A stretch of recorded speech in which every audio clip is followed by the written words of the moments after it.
समझ गए? हम लोग को पढ़ना है kilo group.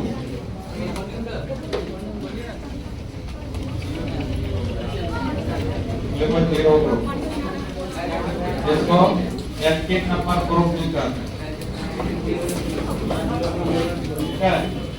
18 number group.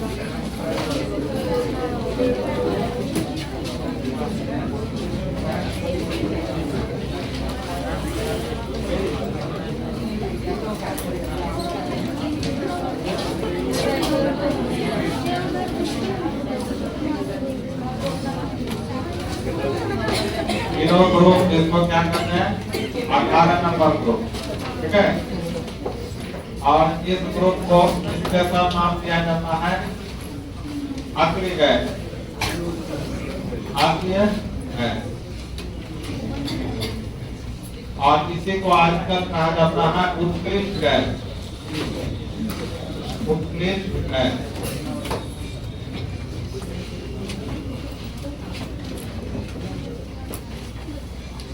अक्रिय gas का ही आजकल क्या नाम है? उत्कृष्ट गैस। इसको इंग्लिश में क्या कहते हैं? Inert gas. और इसको कहते हैं noble gas. Noble gas.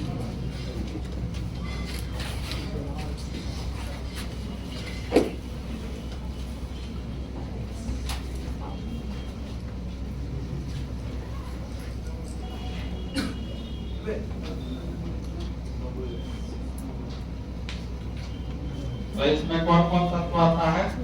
Helium, neon, argon, krypton, xenon, radon. ये सभी किस अवस्था में मिलता है? गैस। ये सभी गैस की अवस्था में सब होता है, गैस की अवस्था। और ये कैसा होता है? रंगहीन होता है, स्वादहीन होता है, गंधहीन होता है। वायुमंडल में मिलता है ना, ये सब गैस की अवस्था में होता है। और ये स्वादहीन होता है, गंधहीन होता है,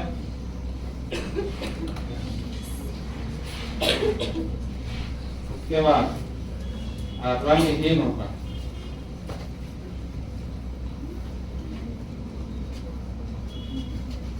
और यह सब गैस एक परमाणु रूप में पाया जाता है।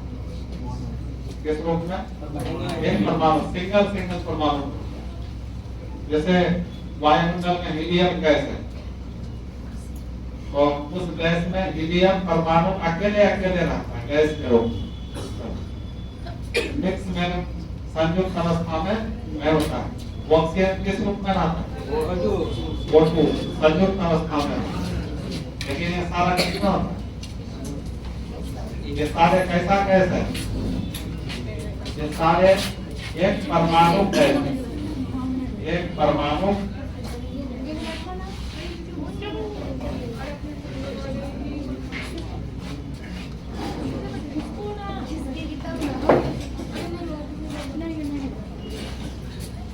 एक परमाणु इसको मोनो एटॉमिक बोलते हैं।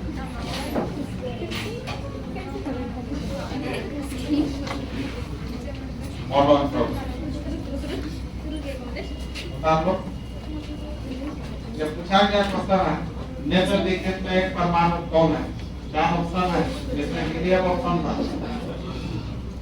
ठीक है? और हाइड्रोजन फैमिली किस रूप में मिलता है? डायटोमिक।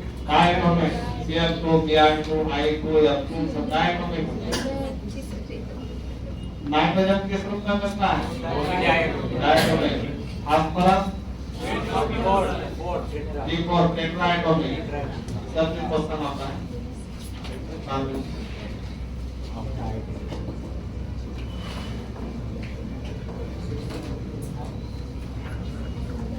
यही सब तुम्हारा हुआ अक्रिय गैस, नॉर्मल गैस।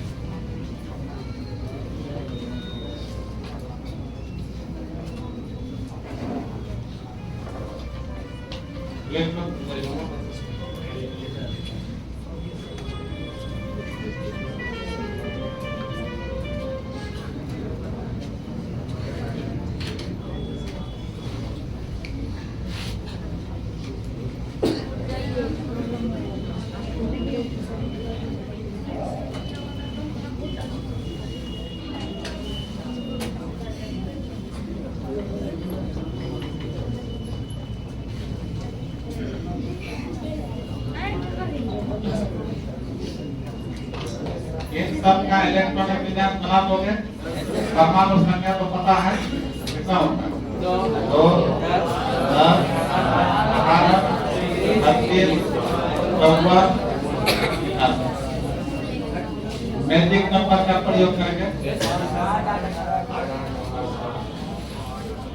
सबका बना देना। अब इसमें क्या मैं पढ़ना आपको, एक सबका आयनाइजेशन एनर्जी देखना, आयनन ऊर्जा इधर से उधर तो साइज बढ़ेगा, इसमें सबसे छोटा साइज किसका होगा, हीलियम का। और हम लोग पढ़े थे ऊपर से नीचे जाने पर आयनाइजेशन एनर्जी हो या इलेक्ट्रॉन एफिनिटी हो या इलेक्ट्रॉन नेगेटिविटी हो, ये सारा घटता है। और इन सब का बाहरी कक्षा में 8 इलेक्ट्रॉन पूरा होगा, है ना, 8 इलेक्ट्रॉन हीलियम को छोड़कर। तो इसका सबका एस्पेक्ट पूरा, जैसे तुम्हारा नियोन है, नियोन का 10 इलेक्ट्रॉन, तो 1s2 2s2 2 पीसेस, तो बाहरी ऑर्बिट में ना होगा, s में 2 इलेक्ट्रॉन और p में 6 इलेक्ट्रॉन, 1 2 3 4 5 6, एस्पेक्ट पूरा है। पर इन सब से इलेक्ट्रॉन को हटाना क्या होगा, बहुत मुश्किल होगा, इसलिए इन सब का आयनाइजेशन एनर्जी बहुत कम होता है, आयनन ऊर्जा बहुत कम होता है। इस पर इलेक्ट्रॉन एफिनिटी का, इलेक्ट्रॉन बंधुता का बात किया जाए तो सबका एस्पेक्ट पूरा है। इलेक्ट्रॉन बंधुता का मतलब क्या होता है, इलेक्ट्रॉन जोड़ने के ले जाते हैं तो एनर्जी निकलता है। तो इसमें हम इलेक्ट्रॉन बाहर से जोड़ना चाहेंगे तो लेगा, वो लेगा, क्योंकि इसका एस्पेक्ट पूरा है। तो बाहरी इलेक्ट्रॉन की ओर जिसका जो नाभिक है कोई आकर्षण नहीं दिखाएगा, इसलिए इलेक्ट्रॉन एफिनिटी का मान भी 0 पर होता है। लेकिन जबरदस्ती इलेक्ट्रॉन देना चाहेंगे, जोड़ना चाहेंगे तो हमको बाहर से एनर्जी खर्च करना पड़ेगा। तो इसलिए बोला जाता है कि अग्र गैस का इलेक्ट्रॉन बंधुता का मान धनात्मक होता है, पॉजिटिव होता है। धनात्मक क्यों हो रहा है, इलेक्ट्रॉन हम बाहर से जोड़ने के लिए ले जाएंगे तो उसका एस्पेक्ट क्या है, पूरा है, तो बाहर से इलेक्ट्रॉन को लेना नहीं चाहेगा। तो जबरदस्ती हम जोड़ना चाहेंगे तो हमको बाहर से एनर्जी खर्च करना पड़ेगा, इसलिए पॉजिटिव होता है। वही यदि हम इलेक्ट्रॉन ले जाते और ये ग्रहण कर लेता, आसानी से ले लेता, तो उससे एनर्जी निकलता, अपने आप निकलता, तो निगेटिव होता। और जबरदस्ती जोड़ेंगे तो क्या होगा, पॉजिटिव होगा। इसलिए एक क्वेश्चन आ सकता है कि अग्र गैस का इलेक्ट्रॉन बंधुता का मान धनात्मक होता है, क्यों? तो क्या आंसर होगा, क्योंकि अग्र गैस का बाहरी कक्षा में 8 इलेक्ट्रॉन होता है, जिससे इसका एस्पेक्ट पूर्ण है। अतः आने वाले इलेक्ट्रॉन की ओर कोई आकर्षण नहीं दिखाता, इसलिए इसका आयनाइजेशन इलेक्ट्रॉन एफिनिटी का मान धनात्मक होता है। इसको बता देते हैं।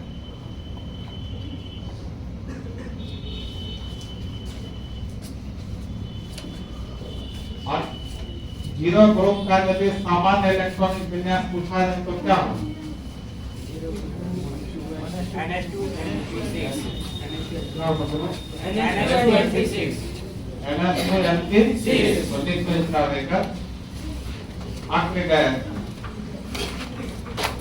अग्र गैस का सामान्य इलेक्ट्रॉनिक विन्यास, सामान्य इलेक्ट्रॉनिक विन्यास क्या होगा बच्चों, NaH2 NP6।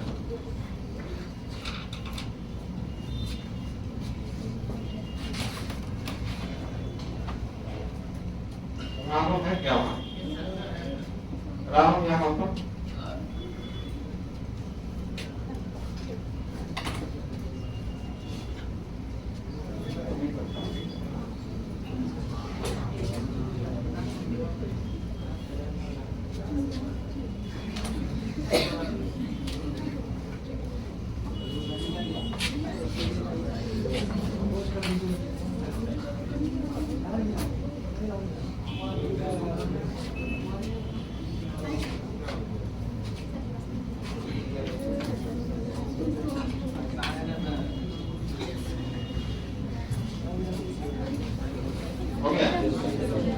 अब लिखो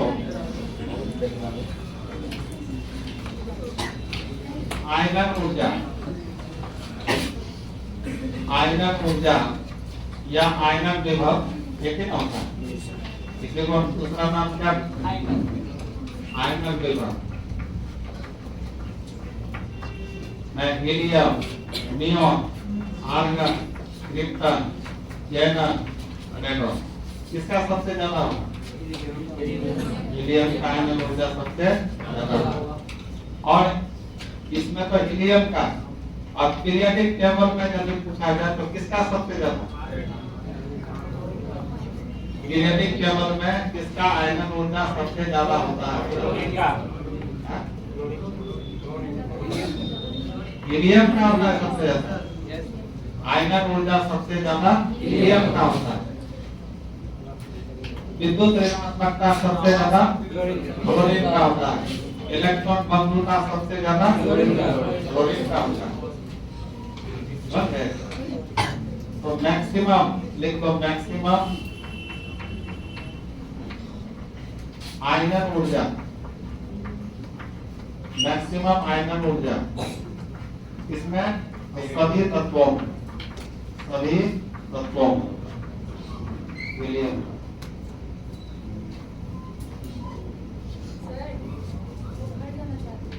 और इलेक्ट्रॉन या आवाज साफ नहीं आ रहा।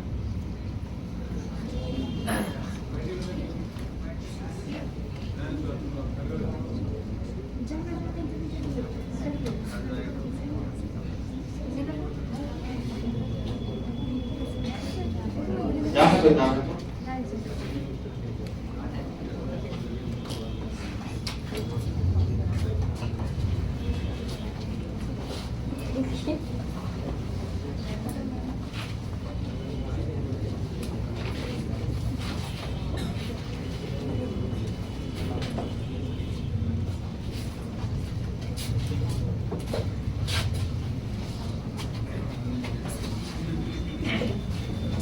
हो गया लिखा?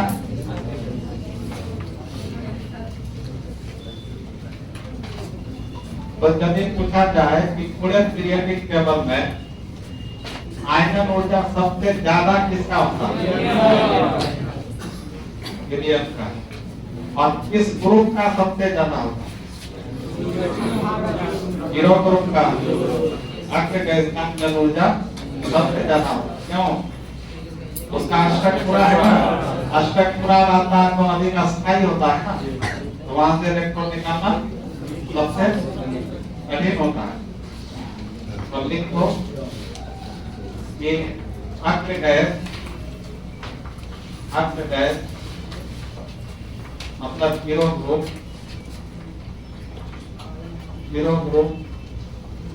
के तत्वों का आयनन ऊर्जा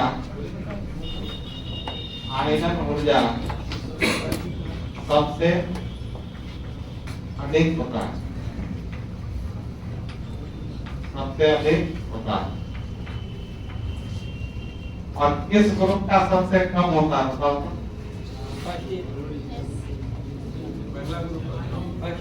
अल्फीय का ना, अल्फीय का क्या होता है? सबसे कम होता है। उसके बाद देखो अक्ष गैस के तत्वों का इलेक्ट्रॉन बंधुता, इलेक्ट्रॉन एफिनिटी जिसको बोलते हैं, बंधुता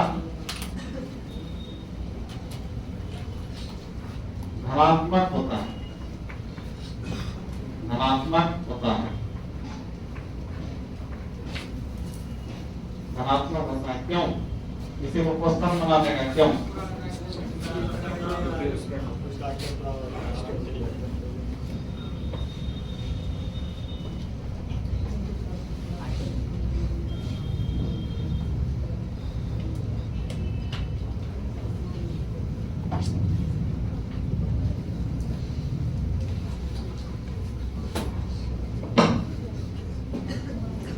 क्योंकि इनके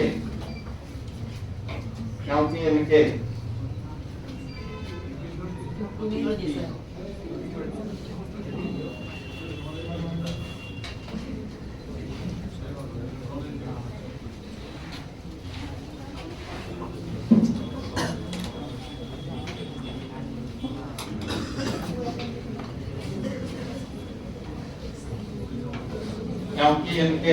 इलेक्ट्रॉनिक विन्यास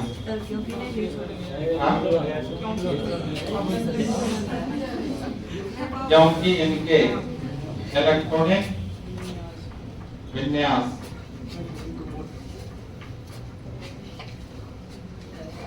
इलेक्ट्रॉनिक विन्यास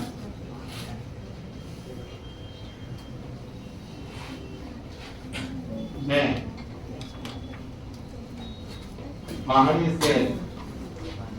बाहरी कक्षा का एस्पेक्ट पूर्ण है जो अस्थायी होता है, जो अस्थायी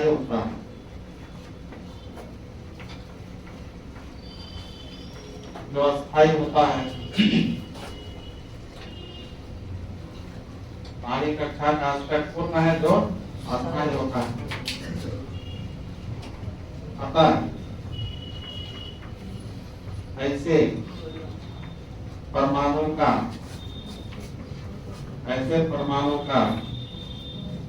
बाहरी इलेक्ट्रॉन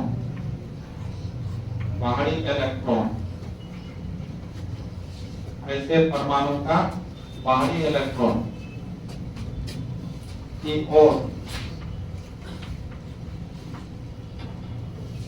कोई आकर्षण नहीं होता, कोई आकर्षण नहीं होता। इसलिए सबको भी नहीं होता, कई कारण होते।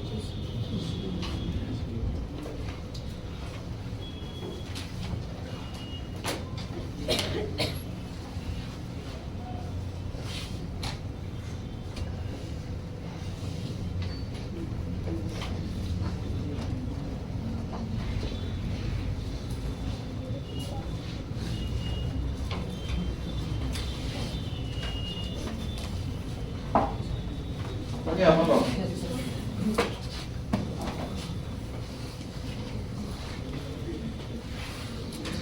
अब पहले ऐसा मान्यता था कि ये सब अग्नि होता है, किसी से रासायनिक संयोग नहीं करता, लेकिन आजकल देखा गया है कि जो अधिक इलेक्ट्रोनेगेटिव तत्व होता है, अधिक इलेक्ट्रोनेगेटिविटी वाला तत्व कौन है? क्लोरीन, ऑक्सीजन, है ना। ये सब तत्व जेनम से रासायनिक संयोग करके कुछ न कुछ कंपाउंड बनाता है, इसलिए आजकल इसको उत्कृष्ट गैस भी कहा जाता है। पहले मान्यता था ये सब अग्नि होता है, किसी से क्रिया नहीं कर सकता है, लेकिन देखा गया जो अधिक इलेक्ट्रोनेगेटिविटी वाला तत्व है जेनम से क्रिप्टन से रिएक्शन करके कुछ न कुछ यौगिक का निर्माण करता है, इसलिए इसको उत्कृष्ट गैस बोलते हैं। जैसे XeF2 xenon dichloride, XeF4 xenon tetrafluoride, XeF6 xenon hexafluoride, XeO3 xenon dioxide, ठीक है, XeOF2 जेनम ऑक्सीडाइफ्लोराइड, ये सब कंपाउंड बनता है। इसमें फ्लोरीन ऑक्सीजन आना है कि अकेले गैस के साथ,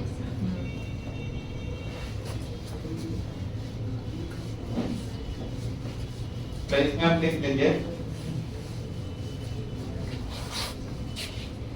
उच्च अक्रिय गैस, देखो इसका उच्च अक्रिय गैस, उच्च अक्रिय गैस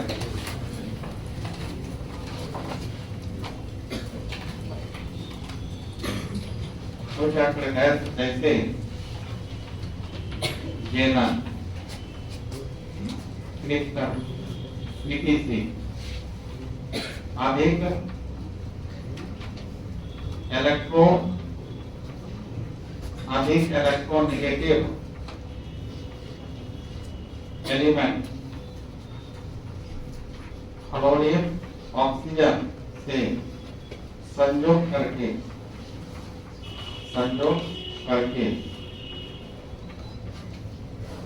कुछ कंपाउंड बनाता है, यौगिक बनाता है, कुछ कंपाउंड्स बनाता है।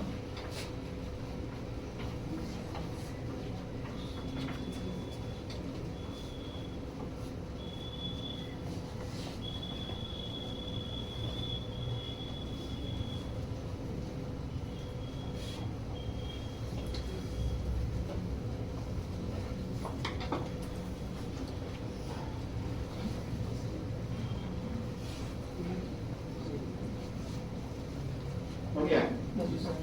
तो जेनन का महत्वपूर्ण कंपाउंड कौन कौन होता है ये देखना है हमको। तो जैसे आपका XeF होता है, XeF4 होता है, XeF6 होता है।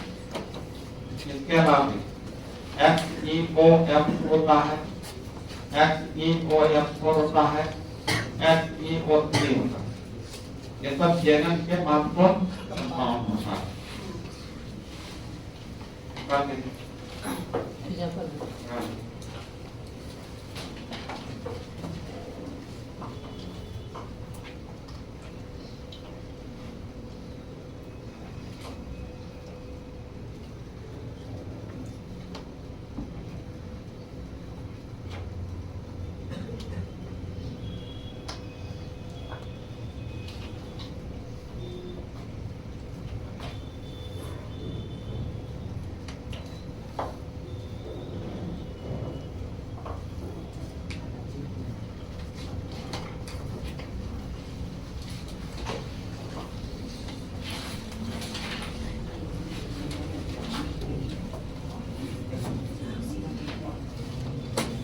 हो गया? अब इन सब का स्ट्रक्चर आकार होता है हाइब्रिडाइजेशन इसका आकार क्या है, हाइब्रिडाइजेशन क्या है, ये सब पूछता है एग्जाम में जाने के।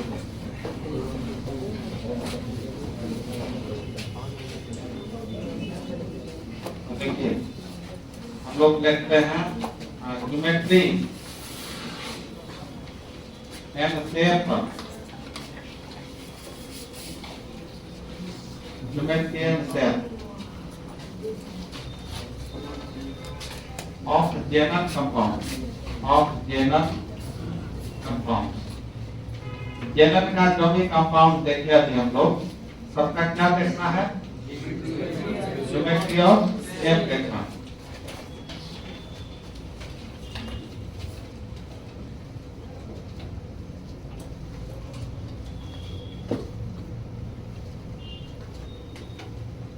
पहला में लेते हैं जेनन डाइफ्लोराइड XeF2।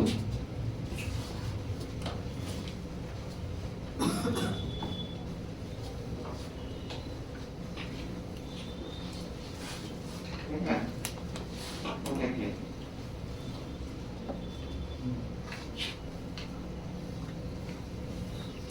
तो इसमें जेनन है और क्या है F2 बार अलग अलग कर दिए। तो जेनन का वैलेंस इलेक्ट्रॉन कितना, हीलियम को छोड़कर नियोन, आर्गन, क्रिप्टन, जेनन, रेडियम सबका 8 होगा। 8 ग्रुप का 0 ग्रुप 18 ग्रुप 8 ग्रुप हुआ ना, तो सबका वैलेंस इलेक्ट्रॉन 8 होगा। और फ्लोरीन का वैलेंस इलेक्ट्रॉन 7 होता है। तो फ्लोरीन अपना एस्पेक्ट बना लेगा, पूरा कर लेगा, इसका बॉन्ड बनेगा। और ये भी क्या करेगा, अपना बॉन्ड बना लेगा। हीलियम का 2 ही इलेक्ट्रॉन भाग लिया बंधन में, बाकी 6 तो बचा हुआ है। तो 6 में क्या होगा, तो 6 में क्या होगा देखिए, एक बॉन्ड पेयर इस कॉर्नर में जाएगा, एक लोन पेयर इसमें जाएगा, एक लोन पेयर इधर। तो इसमें हमको हाइब्रिडाइजेशन इसका निकालना है, क्या होगा एक दो कोण है, तीन लोग 13, तीन दो 5 हुआ, 5 का क्या होगा? sp3 d, एक 3 1 4 1 5। और इसका शेप क्या होगा? आकार इसका क्या होगा? एक आकार ही पूछा आकार में लॉन्ग पेयर का गिनती में होता है, ये खत्म। लॉन्ग पेयर को नहीं देखा जाता है, सीधा एक लेखा में हो गया ना, इसको लीनियर बोलते हैं। पूछा हुआ क्वेश्चन है, इसको रेखीय बोलते हैं। क्या बोलते हैं? रेखीय। क्वेश्चन बैंक में है ये XCF2 का आकार है, क्या आंसर होगा? रेखीय, लीनियर होगा। तो कर लीजिए। अच्छा, इसका ज्योमेट्री यदि पूछा जाए, ज्यामिति, तो ट्रायंगुलर बाइपिरामिडल, ट्रायंगुलर sp3d का ट्रायंगुलर बाइपिरामिडल होता है।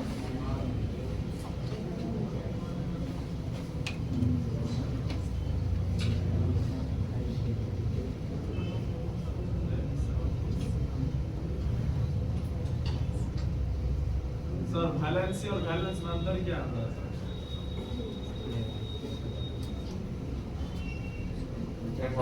में सवाल करता है, इतना में से क्या समझ रहा था? सब समझे लेकिन कंफ्यूज हो जाते बीच बीच में, समझते तो नहीं लेकिन कंफ्यूज हो जाते। वैलेंस इलेक्ट्रॉन बाहर में जितना इलेक्ट्रॉन है बाहरी कक्षा में, वो वैलेंस इलेक्ट्रॉन का, और अष्टक पूरा करने के लिए जितना इलेक्ट्रॉन का त्याग करता है, जितना को ग्रहण करता है या जितना का साझेदारी करता है, उसी को वैलेंस ही बोलते हैं।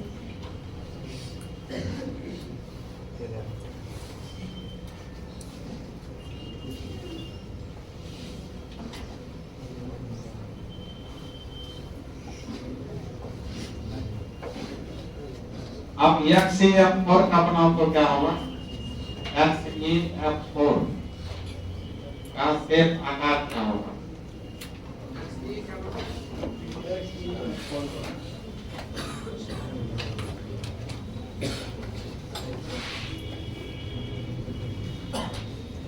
कभी कभी ज्यामिति भी इसका पूछ देता है, ज्यामिति। तो ज्यामिति में यदि ऑप्शन रहेगा ट्रायंगुलर बाइपिरामिडल, तो उसको मानना है। यदि ज्यामिति में भी तुम्हारा रेखीय रेखा दिखाएगा, रेखीय नहीं मानना है। लेकिन एक्चुअल ज्यामिति इसका क्या होगा? Triangular bipyramidal. अब XCF4 का बनाइए।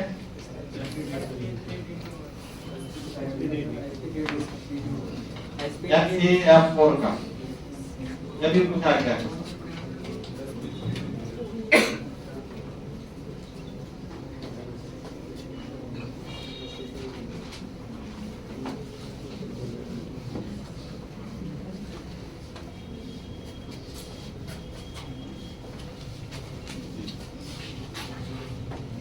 तो दूसरा में XCF4 कैनन टेट्राफ्लोराइड या कैनन एक बार फ्लोरीन कितने बार? तो चारों को 4 कोना में रखना है इस तरह।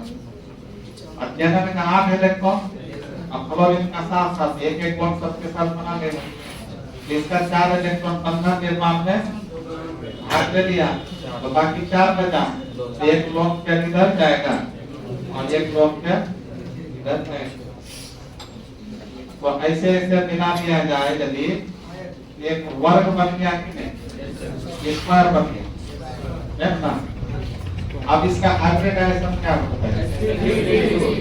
4 कौन सा है? 4 लोन पेयर, तो 6 हुआ टोटल, तो sp3d2।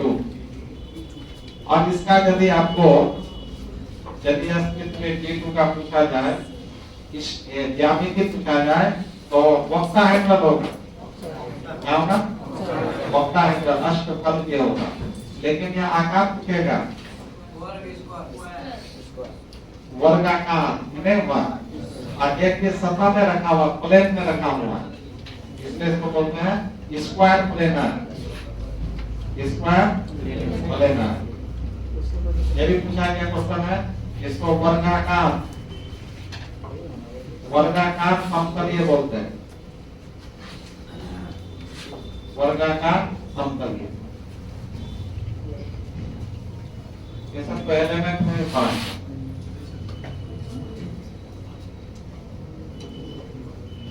केमिकल बॉन्डिंग जो पढ़े थे एलिमेंट में पढ़ा थे सब डिटेल्स। उसके बाद आ जाइए HCF6 में क्या होगा बताओ। HCF6 में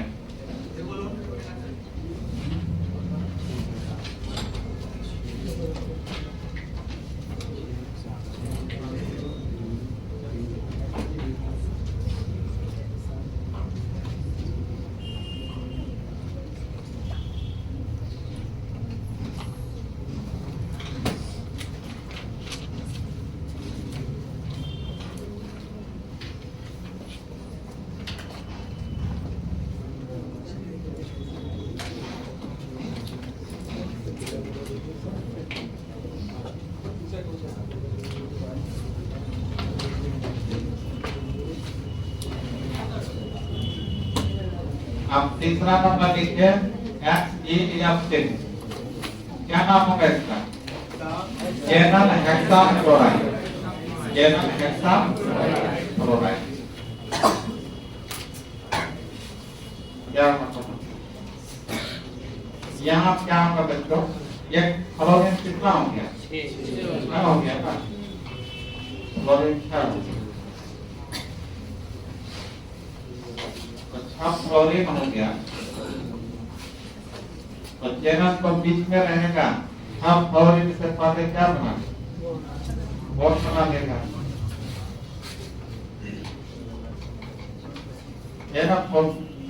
एक लोग जब बचा रहेगा जैसे जैसे 8 होता है ना, तो 1 2 3 4 5 6 भाग दिया। ये जोड़ा क्या बचा है, इसको लॉक कर यहाँ पे। तो इस आकार का नाम पहले है ऑक्टाहेड्रन, लेकिन लोग क्या आ गया ना, इस ऑक्टाहेड्रन को डिस्टर्ब कर देगा, वहां से करेगा रिपेयर करेगा बॉन्ड सबको, तो इसका अष्टफल के आकार चेंज हो जाएगा, पूर्ण रूप से अष्टफल के नहीं रहेगा।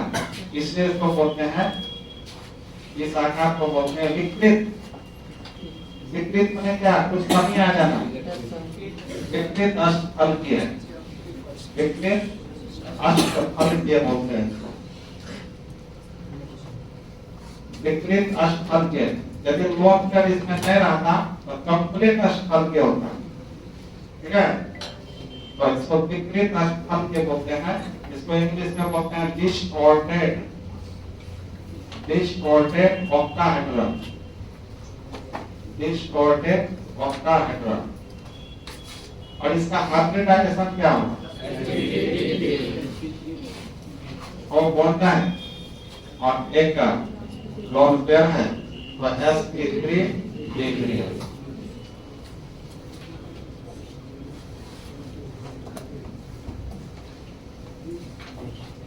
इसका आकार हो गया या ज्यामिति बोलो, क्या हो जाएगा? विकृत अष्टफल के।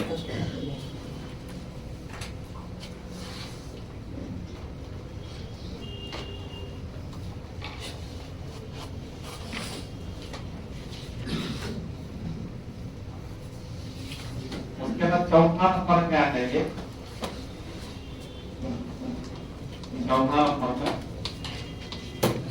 चौथा नंबर कंपाउंड क्या रहेगा?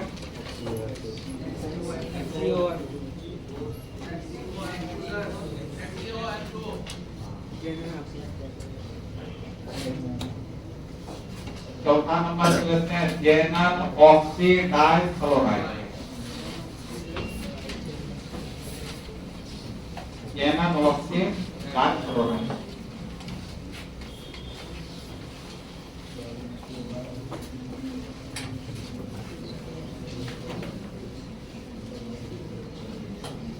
तो देखिए, ये जेनल एक बार है, ऑक्सीजन कितने बार? 2 बार। 2 बार फ्लोरीन 2 बार है, 2 बार लगा। ऑक्सीजन 1 बार है। और जेनल में इसके साथ तो बॉन्ड बना देगा, इसके साथ बॉन्ड डबल बॉन्ड। तो जेनल का कितना इलेक्ट्रॉन भाग है? 4। तो बाकी 4 पे क्या होगा? एक बॉन्ड पे इधर और एक लोन पे। तो इस हाइब्रिडाइजेशन क्या होगा? 1 2 3 4 5 डबल बॉन्ड को एक ही जोड़ना एक मामला तो sp3 और इसका आकार का क्या नाम है? आकार का नाम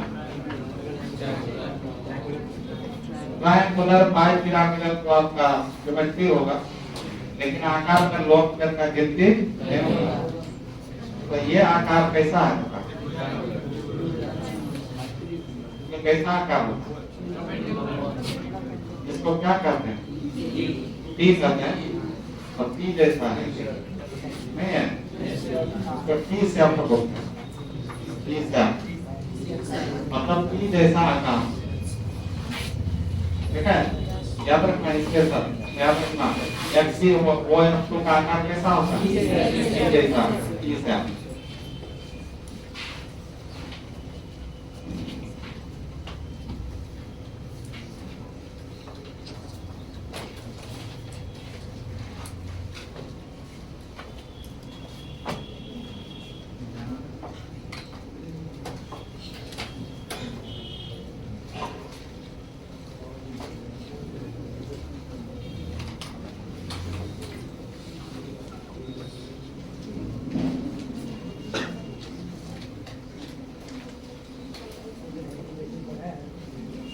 हो गया बोलो। उसके बाद चलिए किसमें FCOM form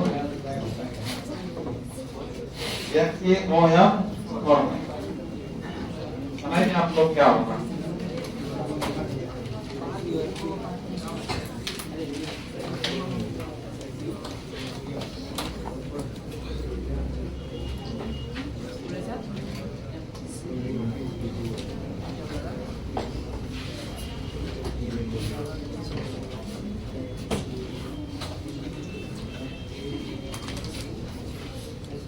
Nama Padma FeOF4 Yenan oxid tetrafluoride क्या पढ़ोगे इसको? जेनन ऑक्सीड टेट्राफ्लोराइड। तो जेनन एक बार और ऑक्सीजन एक बार और फ्लोरीन 4 बार। तो फ्लोरीन 4 कोना में नाम दीजिए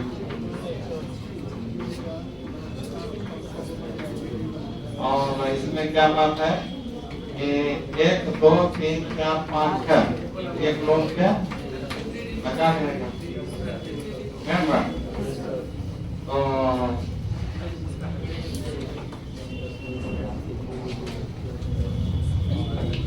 इसका हाइब्रिडाइजेशन निकालिए 1 2 3 4 5 6 sp3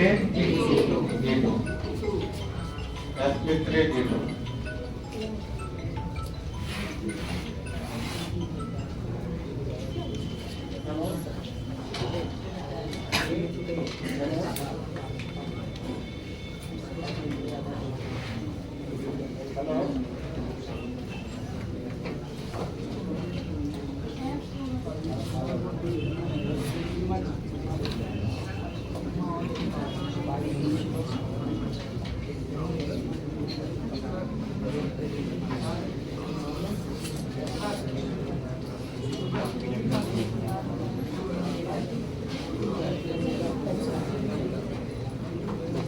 और इसका ज्यामिति यदि पूछेगा तो वह ऑक्टाहेड्रल ही होगा। ज्यामिति क्या होगा? ऑक्टाहेड्रल। और शेप पूछेगा तो क्या होगा? शेप आकार। हेलो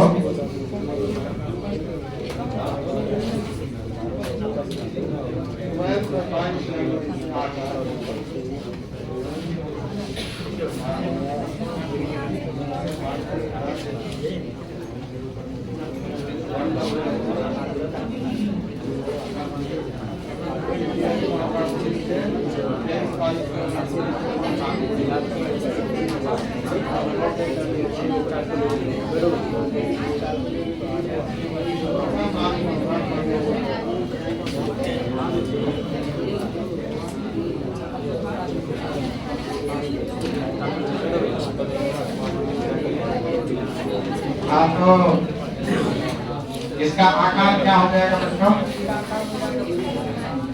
आकार का लोन कर को नहीं मानते हैं, ये तो वर्ग हो गया ना, हो गया स्क्वायर।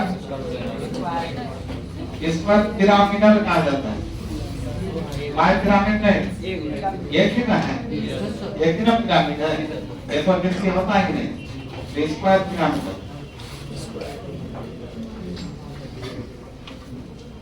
दोनों रहता तब बाय पिरामिड।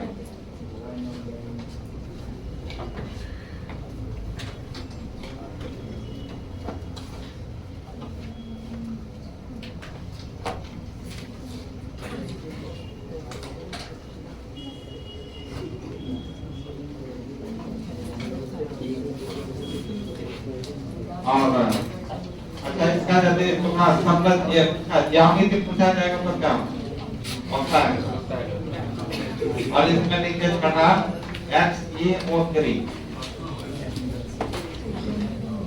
क्या नाम है इसका? बता, गैलन ट्राइऑक्साइड, गैलन ट्राइऑक्साइड के नाम है।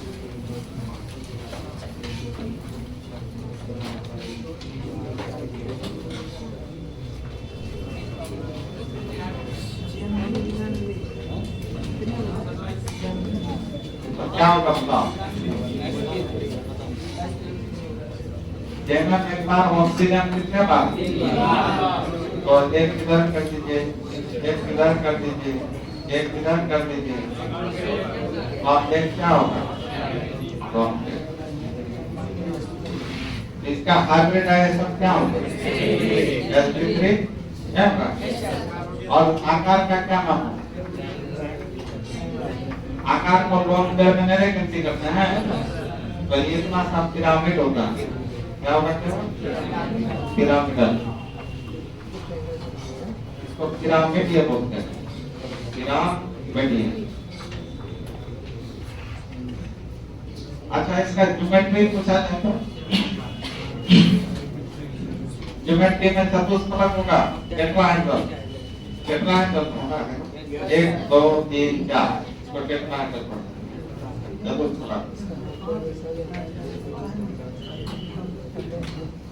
और एक लास्ट बना लीजिए इसमें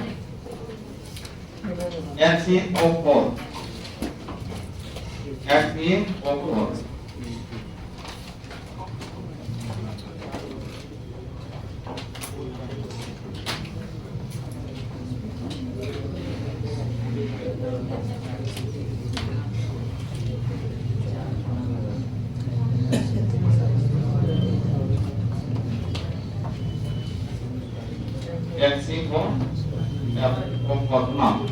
यहाँ क्या क्या हो जाएगा?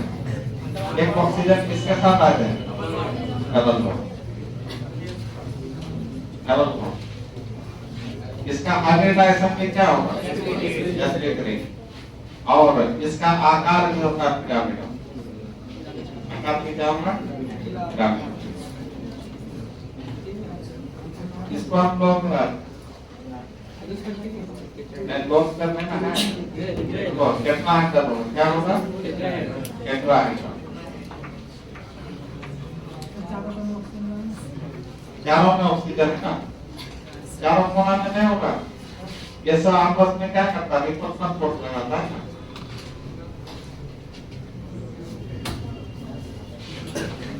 जहाँ हाइब्रिडाइजेशन sp3 होगा, मल्टीप्लाई एक मतलब अरे बात नहीं है इसमें, ज्योमेट्री आकार सेम होगा इसमें कोई लोन क्या नहीं, इसमें लोन क्या बनना है ना, इसका ज्योमेट्री अलग, आकार अलग। अब देखो इसमें ये जो अग्र गैस है मिलता कहाँ है? वायुमंडल में, चट्टानों में मिलता है, झरना का पानी में मिलता है, कुछ अयस्क खनिज होता है उससे मिलता है। इसमें तो हीलियम है, हीलियम का मुख्य व्यापारिक स्रोत, हीलियम का मुख्य व्यापारिक स्रोत जो है ना, हवा होता है, वायु होता है। और यदि पूछेगा हीलियम का खनिज से प्राप्त किस खनिज से इसको हीलियम को प्राप्त किया जाता है? एक फेमस है मोनोजाइट, क्या नाम है? मोनोजाइट। क्या होगा कुछ समझ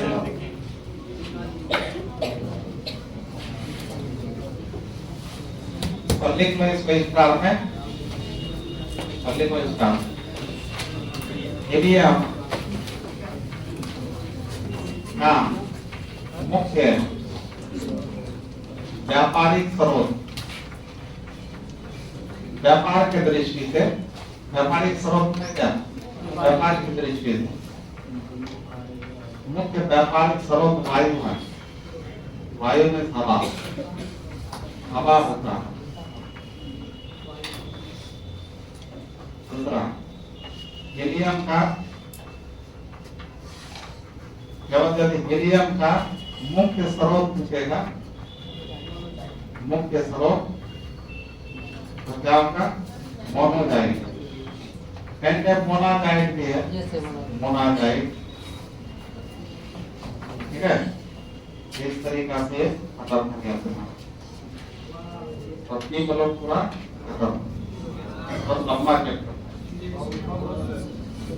और इससे बहुत क्वेश्चन आता है, ऑब्जेक्टिव, सब्जेक्टिव, लॉन्ग था।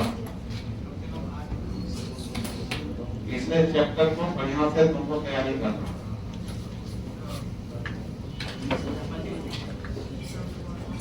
अब चलते हैं, निकालो कुछ धातु का डिस्कशन बच गया